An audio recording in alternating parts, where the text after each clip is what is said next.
ex-boyfriend didn't stay. No, that lasted like 4 seconds. Yeah, which I feel like that right move. Could have predicted. It Yeah. felt like there was nothing really left there. Right. Why did this guy fucking fly to New Zealand? Yeah. It just really does seem like maybe he was looking for a little TV time, hoping to get on the show or something. I don't know what was going on, because the way Jen's been talking about him, like in interviews too, it was like, no, we dated like 3 years ago. Like it was not, and it was for like 3 months or something. I could be getting those numbers wrong, but it was not like some crazy committed relationship that they were in that he's like, oh my God, I made a mistake. It was really downplayed, and then it was like kind of like he was a friend. Yeah, exactly. And she made the right call. Those guys would have popped off, I think, if he stayed. Yeah. And they were all like so happy to see him leave. Quick turnaround for him. Spend fucking 20 hours flying to New Zealand and totally then right back on the plane. Yeah, it wasn't too crazy of an episode, I will say. As far as everything else went, you know, she's opening up. She's getting to know these guys more. She had 2 really great one-on-one dates with Jonathan and Grant, who are both sweet angels. They're very, very sweet guys. A little worried about Jonathan because he kind of seemed like he is very, he still has a lot of trauma from a past relationship. And it just kind of feels like maybe he doesn't know if they could fully get there. But boy, did they gave them the rom-com date, and they kept saying that. It's also what they just decide to make Jen's season the season of heights. Like Jen's season of The Bachelorette, heights. Jen, afraid of heights. Yeah. Let's all the heights. Everything. All the heights. Helicopters, planes, skyscraper, everything. Now, Jonathan, he's afraid of heights. He's getting on the helicopter. The whole thing. It's every single episode somebody's afraid of heights. How much will you risk it? But their date was great. They're frolicking through a vineyard, the whole thing.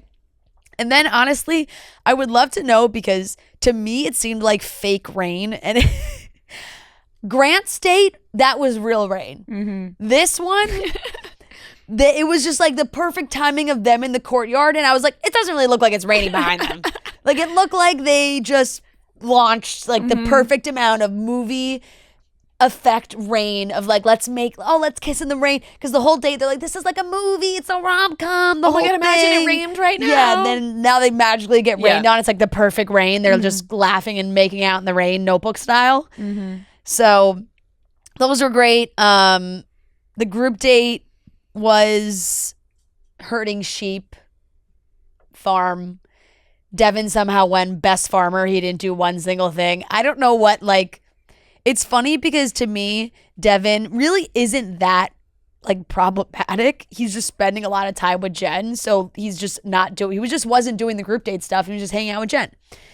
And I'm like, this lovely couple from New Zealand who owns this farm, producers were like, pick Devin.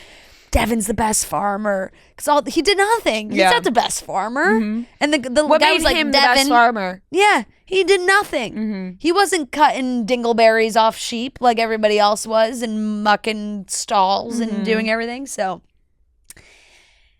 that was another tidbit. Maybe it's just having the essence of a farmer. Yeah, right. Which he really doesn't have either, to be honest.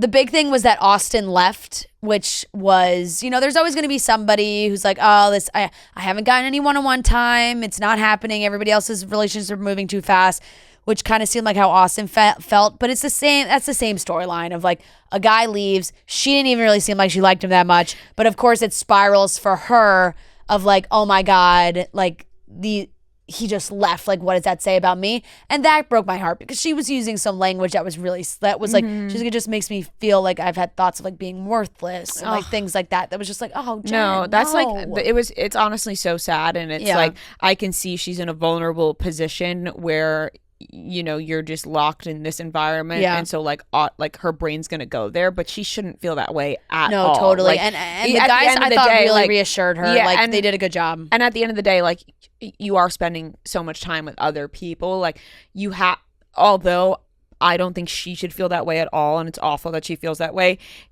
if the guy wants to leave, like, he's got to be able to leave too. You know what I mean? Like, if he's like, this isn't working for me, like, you never know. Somebody could just be like silently freaking out on the inside, like, I have to get off this show. Like, totally, I'm cut off from the world and like I need to get home. I'm in what am I doing in New Zealand? And it's like, you know, all these guys are getting way more time, and now I'm deep into this for like a week or ish plus away from hometowns, like a couple weeks, where it's like, this is all getting more serious, and like I've talked to her 4 times, so it's like, I definitely get that. But from the coming attractions, it does seem like the guys did a good job reassuring her after Austin left, but then coming attractions, I was like, ooh, it kind of seems like some of them might start falling off. Okay. Like some of them might start leaving. Coming attractions. I just want to talk about the proposal coming attraction. Yeah.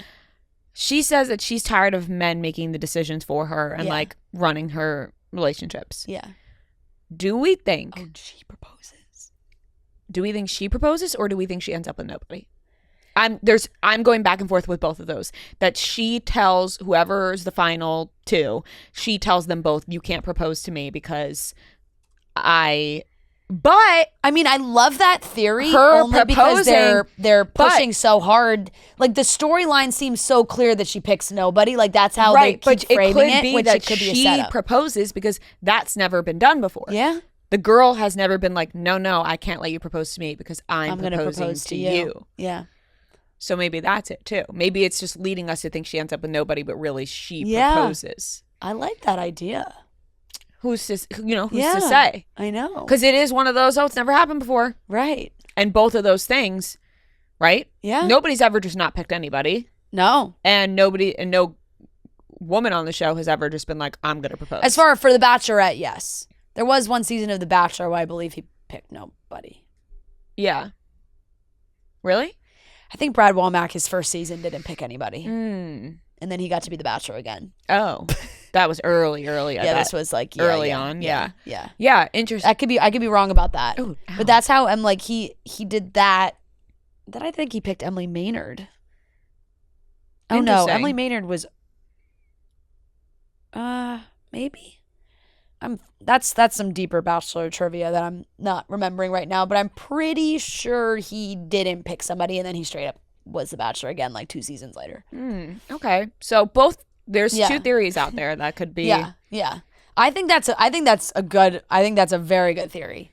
Could be. I like that idea just because it's like, and like the tone so of it, clearly like, it's like I'm tired she of... needs to make the decisions. She wants to make the decisions. Those kinds of things. Yeah.